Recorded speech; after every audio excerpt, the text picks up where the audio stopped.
Welcome to the Tech Egg. Don't get scrambled. Enjoy the video. You begin by assembling essentials so you can act, not search. Identify the rubric and specific questions. This tells you what markers value and why. Once done, open the syllabus and highlight learning outcomes tied to the task, then map those to paragraph points. Make sure to set focused 2-hour blocks for drafting and a quick bibliography. Backup files to cloud and local storage immediately so you avoid last-minute losses and wasted time. You now construct the assignment's body.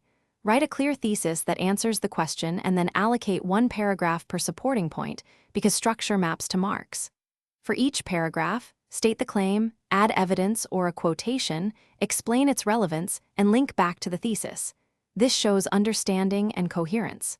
Once paragraphs exist, check that each aligns with rubric items and learning outcomes, and make sure citations and reference formatting are consistent to avoid mark deductions. You finish by revising with purpose. Read for clarity, tighten sentences, and remove repetition so every line earns marks. Once polished, run a rubric checklist to confirm you addressed each criterion and adjust headings, page numbers, and the cover sheet per Aiou instructions. Make sure references are complete. Submit ahead of time and save the confirmation screenshot. If submission fails, contact the help desk and retry with a fresh file. Troubleshooting often succeeds by changing format or browser. Thanks for watching. Consider subscribing if I helped unscramble your problems.